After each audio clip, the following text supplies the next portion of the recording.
Hello. Say hello.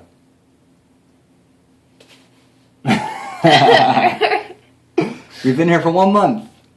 Can you at least cheer? Yay! Woo! So since we've been here for 1 month, we're gonna do a little reflection video.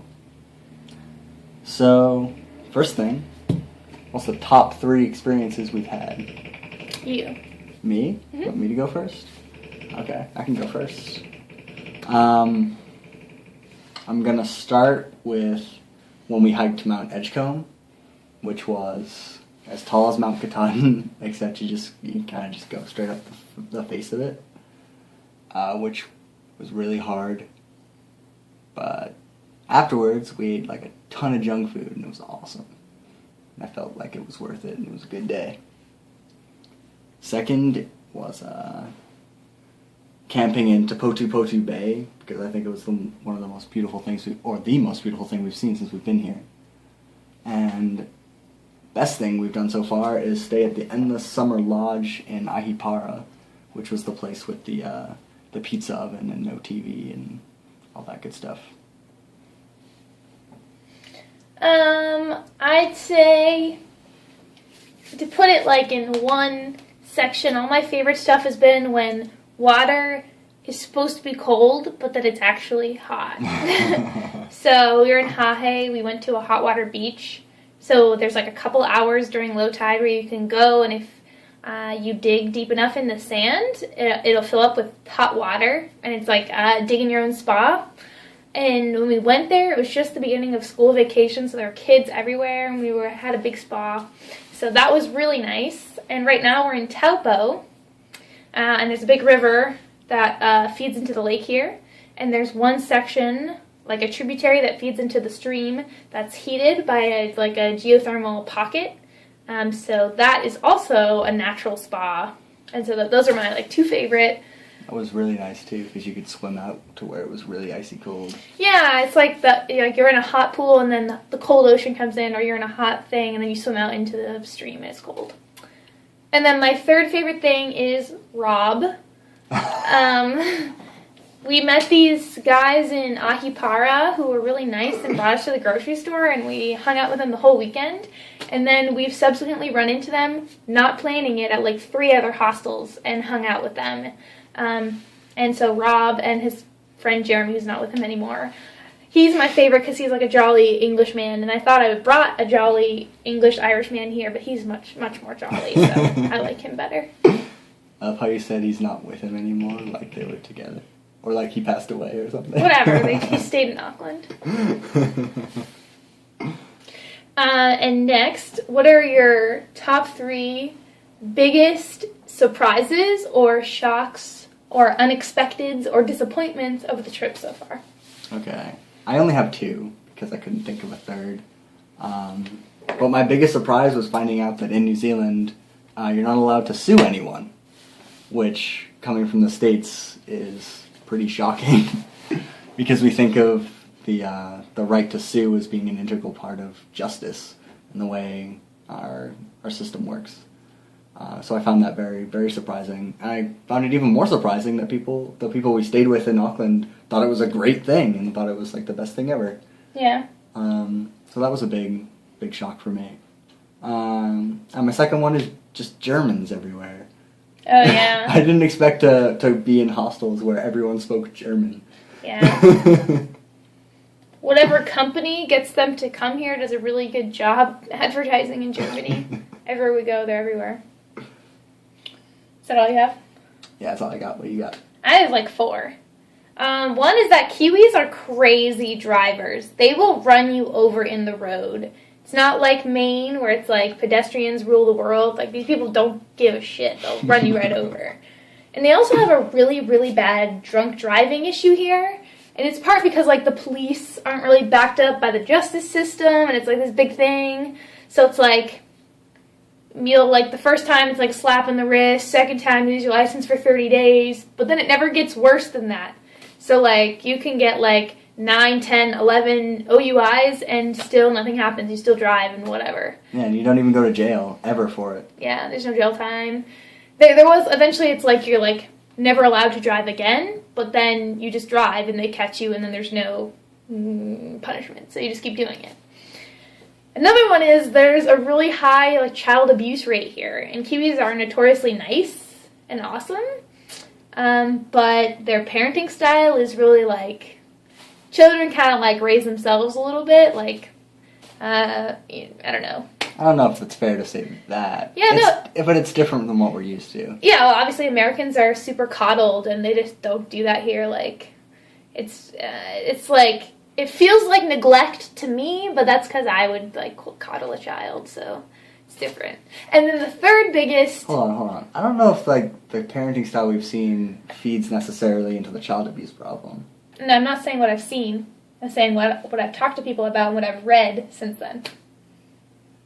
And you think that feeds into the child abuse problem? Yes. Okay.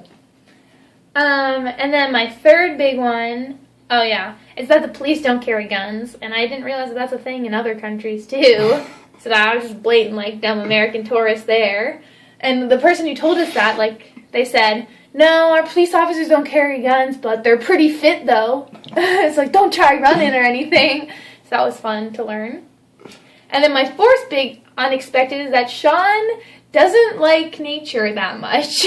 Like, wait, I know you're mad.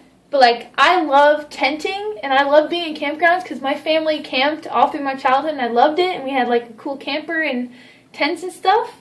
And so, like, when we're in a campground for more than a couple of days, Sean doesn't want it. He wants to go to a hostel. Or if we ever have to camp in bad weather, he also doesn't like that, and I don't mind camping in the rain at all. It's just, like, part of it.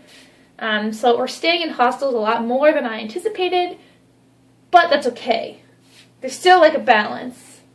Still, like, half hitching nature, half, like, organized buses and hostels. I don't think it's fair to say I don't like nature. I mean, whatever. I'm over it. Also, when you said, you made the joke about you being, like, you're an American tourist, I immediately thought of the time when you didn't know the difference. You didn't know that lamb was a baby sheep. I forgot. Like, I just forgot. Whatever. Next question. Next question. Most essential thing that we brought on this trip, or should have brought, or wish you hadn't brought. Me? Mm-hmm. Books. I didn't bring a book, and should have brought a book, because I've had to buy a bunch of books since I've been here. But need books. Need something to entertain yourself when you're not doing stuff. And I've been rereading the Game of Thrones series. And so have I. Yeah. Yeah, when there's no TV or radio, there's a lot of hours in the day. There's no internet. Like, you got a book for several hours. We wake up and we read for several hours because the sun comes up. And then if the sun sets at around 7 or 8, once we've eaten dinner at 5, there's still several hours. And what else is there to do? Like, we're not going to talk to each other. And oftentimes bus rides are like 5-8 hours long. It's ridiculous. Yeah. So since being here, I've read 3 of them. And these are like 800, 900 page books. So I've had a lot of time to read them. What was yours? Mine was wool socks. Mm-hmm. Been keeping my blisters out. And 2, a water bottle. We lost our water bottles the past 2 days, and I felt horrible because I've been dehydrated. And then books. Books. The thing I should have brought was a bigger backpack. That old bean guy who told me I could just dangle things off the side was dumb.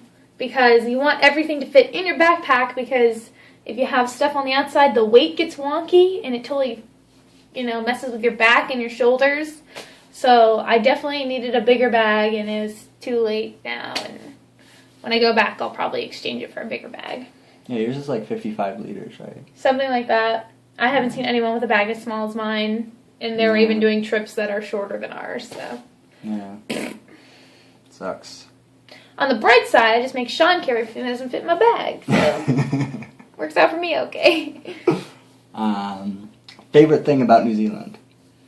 I have to see what I wrote. Thing about New Zealand is that you can like go to like, you'll go on the motorway, the highway in the U.S., or you go to little dumpy towns, and you'll be like, wow, this is not the beautiful part. Let me drive 12 hours to Niagara Falls so I can get to the beautiful part of America. But New Zealand, it's like every single town. Like, you say wow every single day. So that's probably number one. Number two is that anyone will pick you up. A hitchhiker, like, never waited more than 20 minutes for a ride. No one's been sketchy at all. They'll go out of their way to, like, show us, oh, here's a cool waterfall. Let me show you this. Or, like, oh, you're going 20 kilometers farther than us. No worries. We'll drive you there. So I just wish it was like that in the States and safe. But it's just really cool here. You stole mine. Oh, what's yours? Mine was how easy it is to hitchhike. Yeah. And also just how friendly people are when you do hitchhike. Yeah. Yep. How about most anticipated future activity? Tongariro Northern Circuit, which we're going to do in the next couple days. Hopefully, if it doesn't rain for the next week. It's raining outside. That's why we're inside. Yeah. Been watching movies all day. What about you? I'm going to bungee jump in Queenstown. Saving up the money, and everyone thinks that it's not that cool. Everyone hears they've done, they're like, oh yeah, bungee jumps, oh, skydived, oh yeah, I flew the plane. So, like, I'm doing, like, the little baby stuff, but Queenstown is, like, the bungee jumping capital of the world, so I figured that's appropriate. Also, cheaper than skydiving. Well, yeah, you have to pay for a plane. Yeah, so I'm happy with it. And you can skydive back home, like, it's not hard. Right. Yeah. And what do you miss most 1 month in, a third into the trip? I miss having just 24-hour access to the news and what's going on and what's happening. I hate being, like, out of the loop. Like, we didn't know the government had shut down until 3 days afterwards. Oh, yeah, that was pretty bad. We had no internet. We had no newspapers. We had no way to know. Yeah. And I really miss, like, just being able to look at my phone and, oh, there's my Twitter feed. I'm going to check the news. What about you? I don't miss Twitter or Facebook. I miss Gmail, just because I have important emails to send. But really, I just miss apple picking. Like, I totally miss, like, fall in Maine. The crisp weather, like, slowly getting colder. You think it's going to snow, but it's not, and it's cold, and you have your fall jacket on, not your winter jacket. So I really miss Maine. And my family. Anytime I have internet, I email my parents. Sean thinks I'm a baby, but You're so much more sentimental than me. I'm friends with my parents. So. You're making me seem like a dick. You I'm are. not missing. I sent my parents postcards. I email my grandparents.